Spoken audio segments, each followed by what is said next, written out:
Bonsoir, moi je suis Madame Villon, je suis maîtresse des maternelles, j'enseigne à des petits moyens. Et donc à Pâques, j'ai été dotée moi aussi d'un tableau numérique, donc qui a été par contre beaucoup plus bas pour que mes petites sections puissent accéder au tableau. Donc là, sur les 2 mois, pour le moment, je l'utilise essentiellement pour les petits rituels du matin. Donc par exemple, pour déplacer le prénom des enfants, quand ils arrivent à l'accueil, à 8h35, à l'ouverture des portes, ils viennent, ils prennent leur prénom et le font glisser tout simplement dans l'école. Ça, c'était dans un premier temps pour pouvoir utiliser le stylet, pouvoir s'approprier un petit peu la manière de gérer tout ça. Et il y a aussi, ils ont dû aussi faire attention au stylet à ne pas toucher le tableau en même temps parce que ça pouvait provoquer des petits soucis sur les étiquettes. Donc ça nous a pris 2 bons mois pour pouvoir maîtriser tout ceci.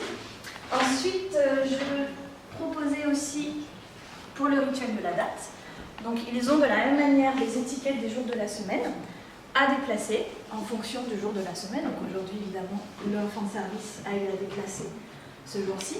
Et je peux aussi, il m'arrive aussi par moment pour les enfants plus âgés, pour les enfants les plus à l'aise, de mélanger des étiquettes nombres.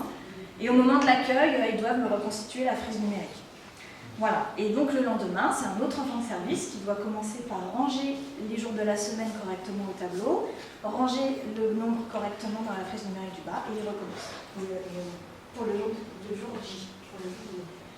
Et ensuite, je leur propose le comptage du matin. Donc là, ils vont utiliser le stylet comme un petit crayon. Donc ils vont devoir se positionner sur le crayon, ça ils ont très très vite compris comment l'utiliser.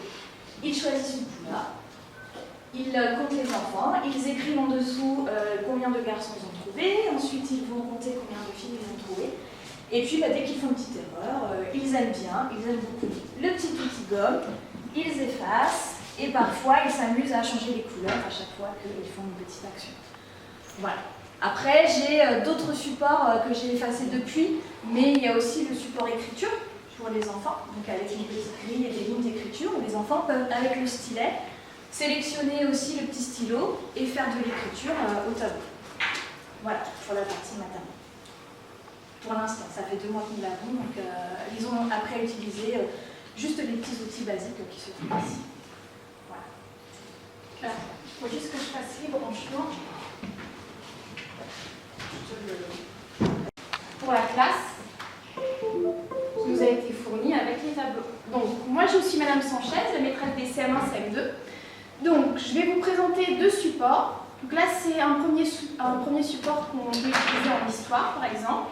Donc, ce sont des logiciels qui sont prêts, qu'on peut utiliser grâce au tableau. Donc là, par exemple, le jeu des alliances. Une petite carte qui va être... À la veille de la guerre, la France, le Royaume-Uni et la Russie décident de s'allier face à la puissante Allemagne.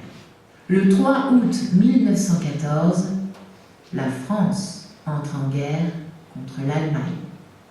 Le 4 août, c'est au tour du Royaume-Uni. La Première Guerre mondiale vient de commencer.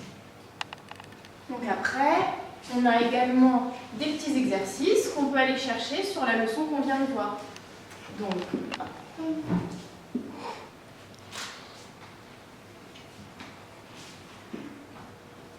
et du coup, les enfants vont devoir venir prendre les étiquettes et déplacer les étiquettes. Donc, on peut, prendre l'étiquette, aller la placer. Ensuite, si l'enfant fait une erreur, ça ne va pas. Donc, du coup, ils savent qu'ils vont devoir chercher une autre étiquette. Donc, ça, c'est des choses qui peuvent se faire, du coup, en collectif, ou d'abord, ils peuvent le faire entre eux et puis on corrige ensuite. Donc, on a ce genre de support qui nous aide dans nos leçons du quotidien.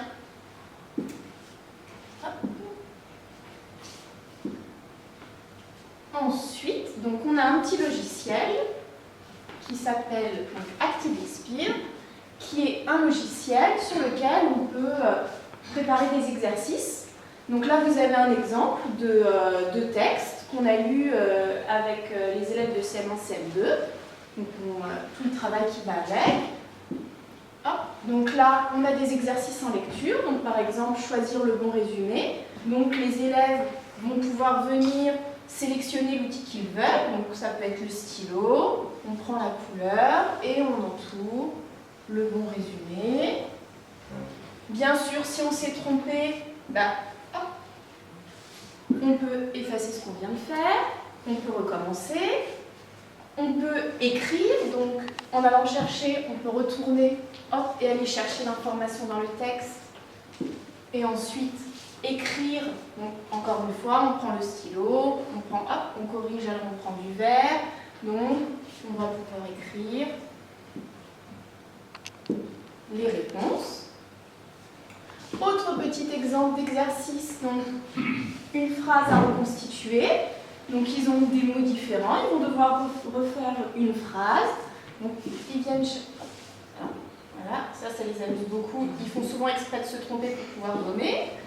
Donc on va prendre le premier mot de la phrase, le deuxième. On peut rajouter les petits signes de ponctuation. Voilà, et continuer. Autre exemple, donc là je vous ai laissé les traces des enfants. Donc on avait une consigne, encadre les verbes conjugués du texte.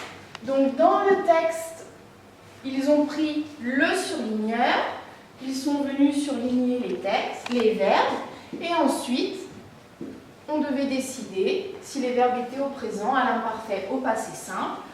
Là, en l'occurrence, nous avions déjà travaillé sur le présent et l'imparfait. On en a profité pour découvrir déjà le passé simple, entourer ensuite les terminaisons qui nous intéressent et pouvoir ensuite construire nos leçons. Donc voilà le genre de choses. Bon, on va faire des discours pas trop longs, parce qu'on est le 5 juillet. L'ambiance est aux vacances, c'est normal, bien mérité, je pense. L'installation s'est faite à la pendant les vacances de Pâques, de façon qu'on ait cette période en fait pour roder ces tableaux, pour que tout soit bien opérationnel en septembre. Tout ça, c'est le fruit d'un travail d'équipe, et je voudrais remercier Mme Motin, parce que sans son expertise et sans son aide, ça aurait été bien plus compliqué. Donc, Mme Motin, merci à vous. Voilà, c'est tout ce que je voulais dire. Merci.